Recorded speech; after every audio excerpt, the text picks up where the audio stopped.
Hey, have you heard about the new online platform for advising sessions? Yo, I have. I'm not sure how I feel about it, though. Really? I think it's a great change. It will make advising more convenient for us. We won't have to worry about traveling to campus for appointments anymore. I understand that, but I prefer face-to-face interactions. I feel like I can communicate better and get more personalized advice that way. I get your point, but think about the time saved.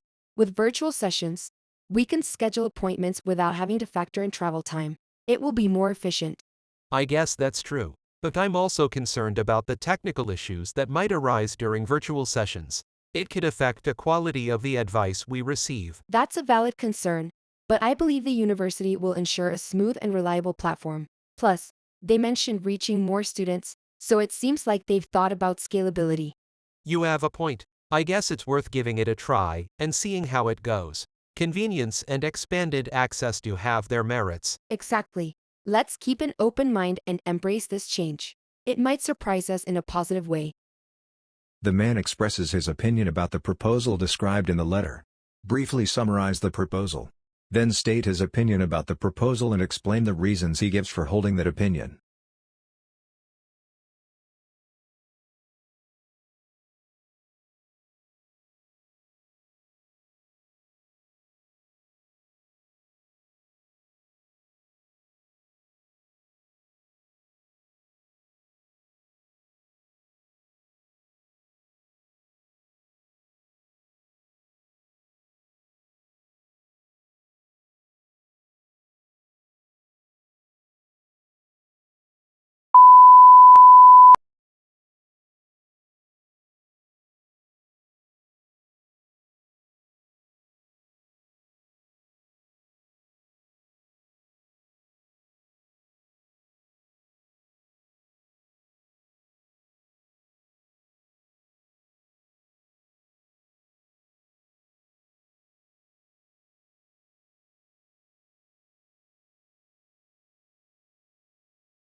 Hey, have you heard about the new peer mentoring program they're introducing next semester?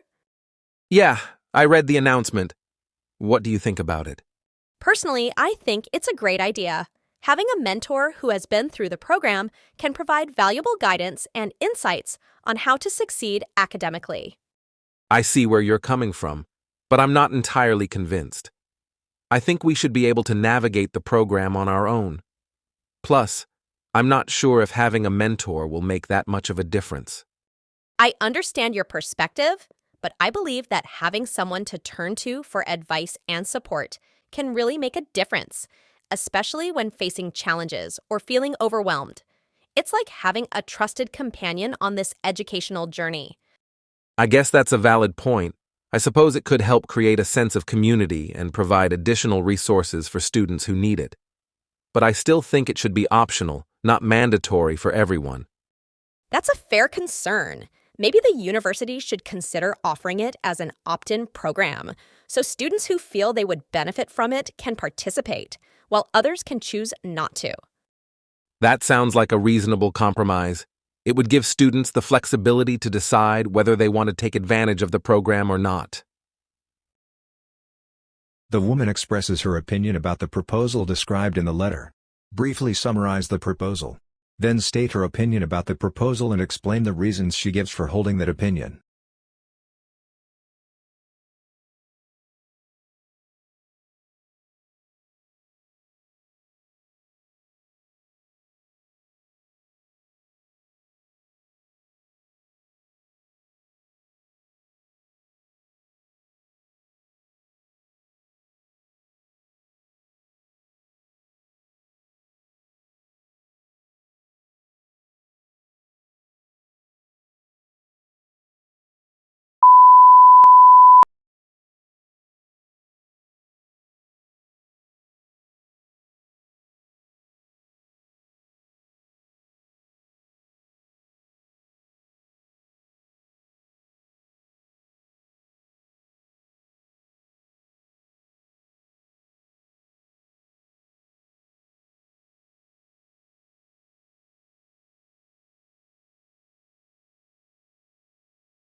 Hey, have you heard about the new advising tracks? I think it's a great idea.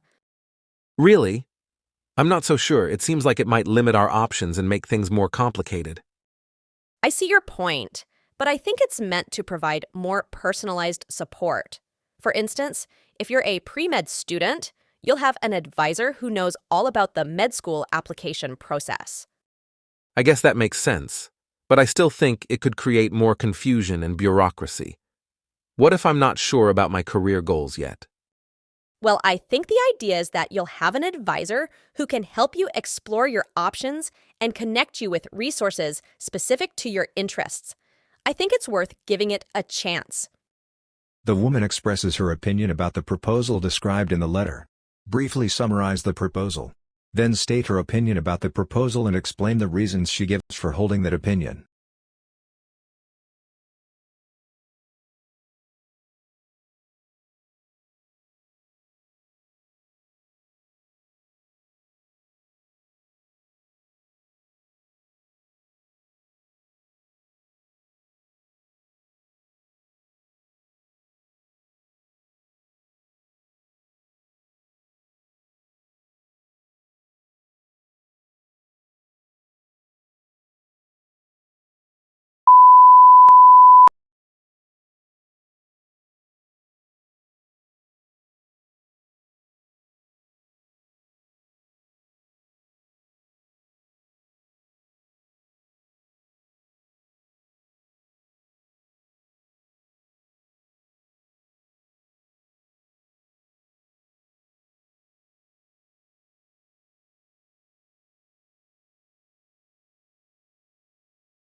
Hey, did you hear about the new policy prohibiting eating in the classroom?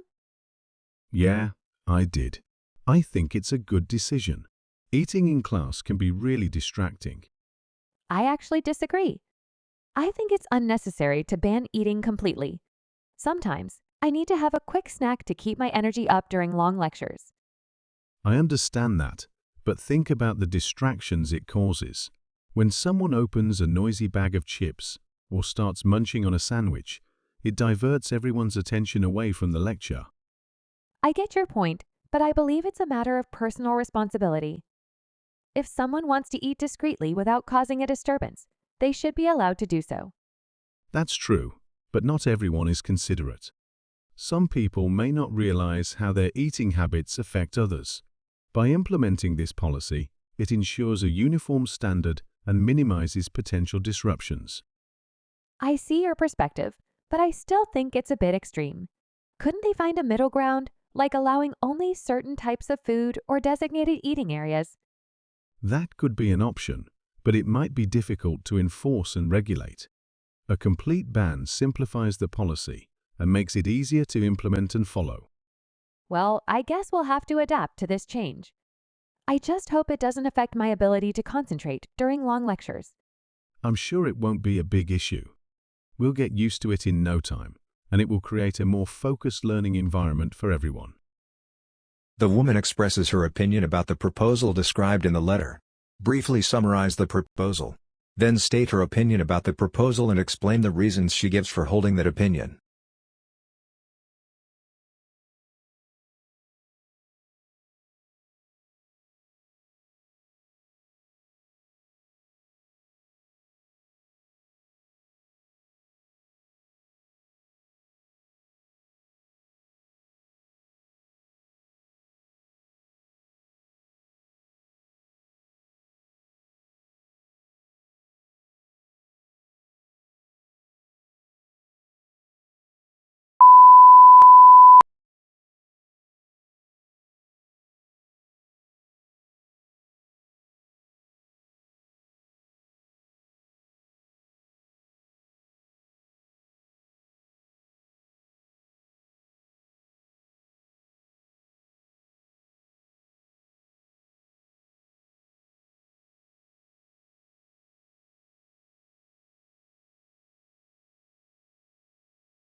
Hey, have you heard about the upcoming change in the running trails at our university? Yeah, I just read the announcement. I'm not sure how I feel about it, though. What do you think? Personally, I think it's a great idea. The current dirt trails can get really slippery, especially when it rains. Paving them will make them much safer to use. I understand the safety aspect, but I kind of like the natural feel of the dirt trails. It's more challenging and closer to nature. I get that, but we also need to consider accessibility. Paved trails will make it easier for students with disabilities or mobility challenges to use them. That's true. I guess I didn't think about that. It's important to create an inclusive environment for everyone. Exactly. By making this change, the university is prioritizing the safety and accessibility of all students. It's a positive step forward. I can see your point now. I guess I just need some time to adjust to the idea of paved trails. Change can be challenging, but I believe this change will ultimately benefit all of us. It's worth giving it a chance. The woman expresses her opinion about the proposal described in the letter. Briefly summarize the proposal. Then state her opinion about the proposal and explain the reasons she gives for holding that opinion.